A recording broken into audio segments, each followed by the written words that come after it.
तो आज है मंडे, मतलब it's time for another dialogue जज नहीं था, लेकिन क्या करूं, संडे को मैं डाल नहीं पाया, इसलिए मंडे को डाल रहा हूं। It's time for another Q&A। So hello everyone and welcome back to new video. आज मंडे, मुझे पता है मैं संडे को Q&A करता हूं, लेकिन आज मंडे है, आज आ रही है कल के क्वेश्चंस वाली Q&A वीडियो। काफी सारे कमाल के क्वेश्चन पिक किए एलिमिनेशन चेंबर को लेकर और भी काफी सारी चीजों को लेकर। और नहीं, मुझे ये बताओ वीडियो शुरू होने से पहले कि 14 तारीख को क्या है जो तुम लोग इतना उछल रहे हो। So without wasting any time, और हाँ, उन बालकों कन्याओं को खुशखबरी या फिर उनके लिए कांग्रेचुलेशन जिनके विश्वविद्यालय या फिर कॉलेज खुल चुके हैं। So without wasting any time let's begin this video. बात करते पहले क्वेश्चन के बारे में। चहल मल्होत्रा की तरफ से है सामने, कैन समवन लाइक एज और रैंडी रिप्लेस ऑस्टिन थ्योरी और Riddle in Elimination Chamber match, any chance? हाँ, काफी लोग कहते हैं भैया एज और रैंडी ऑर्टन क्यों नहीं है। तो रैंडी ऑर्टन तो WWE से ब्रेक के ऊपर है और एज भी मंडे नाइट रॉ में दिखाई नहीं दी। इसका मतलब ये हो सकता है कि एज भी ऑर्टन की तरह WWE की ब्रेक के ऊपर है। और आई गेस रिडल तो रिप्लेस किसी भी हालत में होने नहीं वाले। ऑस्टिन थ्योरी का मुझे चांस लगता नहीं, क्योंकि वो विंसेस फेवरेट बॉय हैं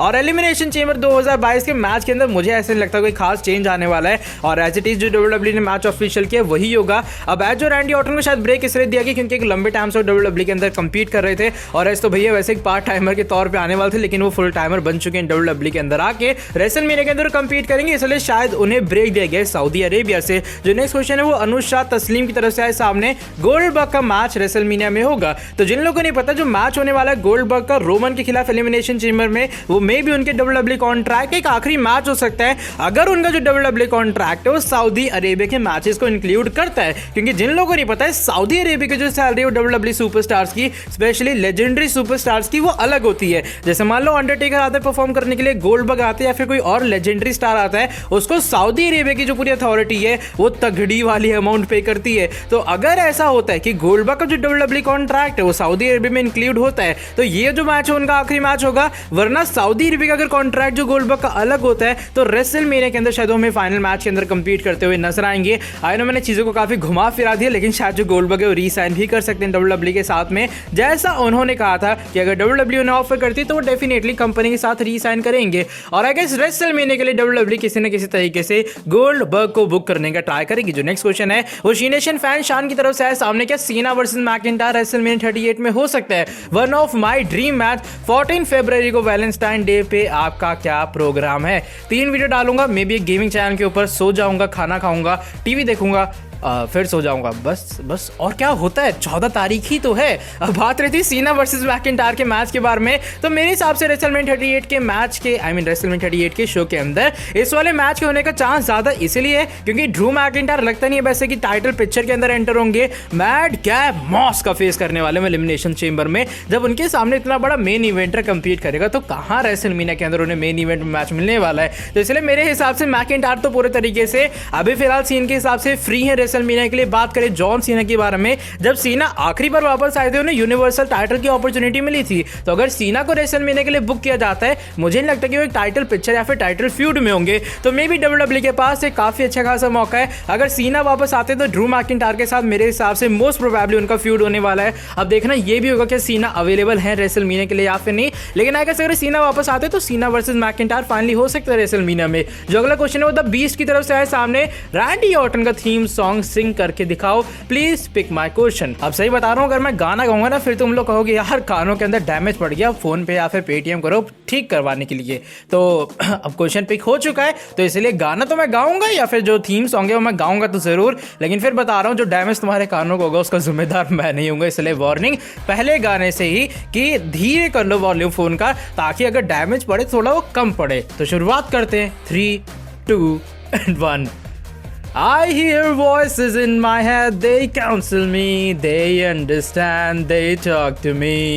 बस इतना ही गाना था और क्या गाऊंगा। रिडल को आता नहीं थीम सॉन्ग, मुझे कहां से आएगा। बाय द वे जो नेक्स्ट क्वेश्चन है वो इस बार ड्रीम गेमर की तरफ से आया सामने, ब्रो क्या बिगी का सिंगल्स करियर एंड हो गया है? तो हाँ, रिपोर्ट्स के अकॉर्डिंग जो बिगी का सिंगल्स करियर है उसकी ऐसी कम तैसी हो चुकी है, वो खत्म हो चुका है। अब मुझे नहीं पता कि इंडिया के अंदर बिगी को लोग हेट क्यों करते हैं। अगर मैं रेसलिंग स्किल्स वाइज बात करूं तो मुझे नहीं लगता बिगी के ऊपर कोई शक करने वाला है, क्योंकि एक बेहतरीन सुपरस्टार है। हाँ, कैरेक्टर में डेफिनेटली होगा, काफी लोगों को लगता है भैया बिगी का सीरियस वाला कैरेक्टर होना चाहिए, लेकिन काफी लोगों को बिगी का जो कार्टूनी वाला कैरेक्टर है वही ज़्यादा पसंद है। अब पता नहीं भैया बिगी का आने वाले टाइम में क्या होगा, लेकिन अभी फिलहाल के लिए वो न्यू डे के साथ वापस आ चुके हैं। वो स्मैकडाउन के अंदर एक तरह के ऑफिशियल वे में ड्राफ्ट भी हो चुके हैं। अब बिगी का सिंगल्स करियर एक बार फिर से वापस आने वाला है, ये तो भाई इन फ्यूचर में पता लगेगा। शायद इस साल के आखिरी तक एक बार फिर से बिगी सिंगल हो जाए। बाय द वे आज के जो हमारे नेक्स्ट क्वेश्चन है इस बार फैक्टिकल टॉक की तरफ से है सामने। WWE के पास इतना पैसा है तब भी वो स्टेज प्रोडक्शन लो क्यों रखती है? रॉयल रंबल में भी कुछ खास नहीं था स्टेज। अब काफी लोगों का भैया कहना है कि रॉयल रंबल या फिर WWE का कोई भी प्रीमियम लाइव इवेंट होता है, कहने को प्रीमियम लाइव इवेंट है क्योंकि WWE अपने स्टेज के ऊपर खर्चा नहीं करती पहले वाले टाइम की तरह। WWE के जो स्टेजेस है वो कमाल के वो देखने लायक होते थे, लेकिन आज WWE क्या करती है, लगा देती है LCD LED और भैया बन गया स्टेज। तो देखो ऐसा नहीं कि WWE के पास पैसे वगैरह की कमी है, WWE के पास पैसा तो इतना, अगर मैं डेली का 10 करोड़ भी हो रहा हूँ तभी पता नहीं कितने सालों तक चल जाएगा। लेकिन जो मेन रीजन है WWE का ये स्टेज प्रोडक्शन लो करने का, वो स्टेफनी मैकमैन ने खुद रिवील किया था आज से कुछ महीने पहले। उन्होंने कहा था कि भैया उन्हें जो स्टेज वगैरह शिफ्ट करने में काफी दिक्कतें होती हैं, इसलिए रॉ स्मैकडाउन या फिर जितने भी स्टेजेस होते हैं वो ज्यादा उसे डिजिटल करने का ट्राई करेंगे। अब डिजिटल इन द सेंस ये, अगर मैं कोई और स्टेज लगाऊंगा, पहले उस स्टेज को लगाने के लिए 10 दिन, फिर स्टेज को हटाने के लिए 5 दिन, फिर वहां से शिफ्ट करने के लिए 1-2 दिन। तो यहाँ पर कुल मिला के भैया WWE की थकान इतनी हो जाती है कि उनकी जो प्रोडक्शन टीम वाले मेंबर है उनकी ऐसी कम तैसी हो जाती है। इसलिए WWE ने सोचा कि उन चीजों को डिजिटलाइज किया जाए। अब बड़ी बड़ी LCD LED स्क्रीन लगा देंगे तो उसको अनप्लग करने में, उसको निकाल के कहीं और लगाने में कितना ही टाइम लगेगा। वहां से खोला, उसको हटाया, शिफ्ट किया, ट्रांसपोर्ट हुआ, दूसरी जगह लगाया, फिट हो गया, LCD को कनेक्ट किया लैपटॉप वगैरह से, और लो भैया बन गया स्टेज। तो इसलिए WWE ने अपने काम को एक तरह का आसान करने के लिए, टाइम की बचत के लिए, या फिर इसे आलसीपन भी कह सकते हो, इसलिए WWE ने अपने जो स्टेजेस की क्वालिटी है वो लो कर दी है, क्योंकि उनका मानना है भैया स्टेज से क्या ही हो जाता है यार। बाय द वे जो नेक्स्ट क्वेश्चन है वो इस बार ध्रुव जैन की तरफ से आए सामने। Is there is any chance AJ Styles will win WWE championship then Edge challenges him in WrestleMania? इस बार ले लो क्वेश्चन। तो देखो ये काफी लोगों ने क्वेश्चन पूछा क्या ऐसा हो सकता है कि एज वर्सेस AJ Styles का मैच हो जाए। स्टार्स ने ऑलरेडी ये जो बातें काफी बार टीज कर दी हैं, तो मेरे हिसाब से अगर AJ Styles चैंपियन नहीं भी बनते हैं ना एलिमिनेशन चेंबर में, तब भी मोस्ट प्रोबेबली स्टार्स वर्सेस जो एज का मैच है वो आपको इस साल रेसलमेनिया में देखने के लिए मिलेगा, जो कि मेरे हिसाब से सही में एक बहुत ज्यादा बड़ी चीज होगी। अब अगर AJ Styles चैंपियन बन जाते तो डेफिनेटली ये मैच तो होगा, ये बात आप कंफर्म मान लेना। लेकिन अगर AJ Styles चैंपियन नहीं भी बनते हैं तब भी मेरे हिसाब से एज वर्सेस AJ Styles होगा इस साल के रेसलमेनिया में। आज का जो हमारा नेक्स्ट क्वेश्चन है वो इस बार रेसलर्स की तरफ से है सामने। रेसलमेनिया में अगर रोमन वर्सेस ब्रॉक के मैच में कोई स्टिपुलेशन ऐड होगी? अब मेरे हिसाब से ये चीज थोड़ी डिस्कस करने वाले कि WWE को शायद मेरे अकॉर्डिंग भी स्टिपुलेशन एटलीस्ट ऐड करने चाहिए इस मैच में। अब हम दोनों ने इनके नॉर्मल मैचेस WWE के अंदर काफी सारे देखे, लेकिन मेरे हिसाब से अगर रेसलमेनिया 38 के मैच को थोड़ा यूनिक बनाना, थोड़ा और इंटरेस्टिंग बनाना, थोड़ा और एक्साइटिंग बनाना है, तो WWE को यहाँ पर स्टिपुलेशन ऐड करनी चाहिए। टाइटल वर्सेस टाइटल मैच हो जाए वो थोड़ी अलग बात होती है, उसमें भी चीजें प्रेडिक्टेबल रहेंगी कि रोमन जीतेंगे या फिर ब्रॉक जीतेंगे, जिस तरीके से WWE बिल्ड करने वाले और जिस तरीके से लेसनर के कॉन्ट्रैक्ट को लेकर सिचुएशन आएगी। लेकिन अगर ये जो मैच है वो कोई हेल इन अ सेल मैच बनता है, एक 2 आउट ऑफ 3 फॉल्स मैच बनता है, एक टेबल्स मैच, एक चेयर्स मैच, यानी कि कोई भी ऐसी स्टिपुलेशन जो कि मैच को थोड़ा इंटरेस्टिंग बना सके, अगर वो इसके अंदर ऐड होती तो मेरे हिसाब से चीजें और बेहतर हो सकती हैं। और जहां तक मुझे लगता है WWE को स्टिपुलेशन इसमें ऐड करनी चाहिए, लेकिन I don't think so WWE add करने वाले, क्योंकि उनके अकॉर्डिंग जो कि बात सही है कि रोमन और ब्रॉक वैसे दोनों का नाम का जो ड्रॉ है वो इतना ज्यादा बड़ा है कि स्टिपुलेशन ऐड करने की कोई भी जरूरत नहीं है। जो अगला क्वेश्चन है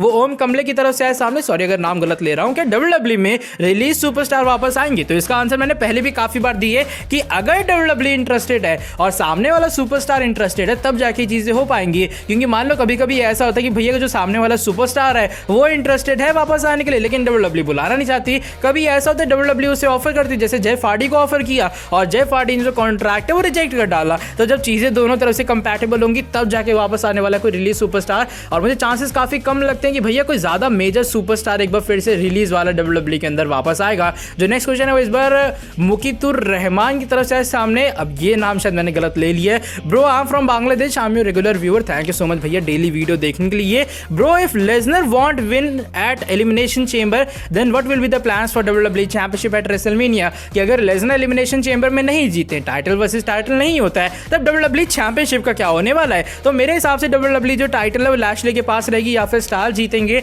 और तब जाके एक फेटल 4-वे फेटल 5-वे मैच रॉ के सभी के टॉप सुपरस्टार्स को लेके होगा। मान लो जैसे बॉबी लैशली जीत जाते हैं तो रेसलमेनिया के अंदर Bobby Lashley versus AJ Styles versus Seth Rollins versus Finn Balor, ऐसा कुछ हमें फेटल 4-वे मैच देखने के लिए मिल सकता है। केविन ओवंस इंक्लूड हो सकते हैं और भी काफी सारे जो मेरे हिसाब से WWE मेन सिनेरियो कुछ इस तरीके से क्रिएट करने का ट्राई करेगी। और मोस्ट प्रोबेबली जो मैच है वो एक मल्टीमैन मैच ही होगा। अगर लेसनर नहीं जीते देखते हैं एलिमिनेशन चेंबर के अंदर। आज का जो हमारा सेकंड लास्ट क्वेश्चन है वो इस बार ऋतिक भाई की तरफ से है सामने। रोहन ब्रो 14 फरवरी की क्या प्लान है? तो बता दिया भाई, 3 वीडियो डालेंगे, गेमिंग पे डाल देंगे, बस खाएंगे पिएंगे सो जाएंगे।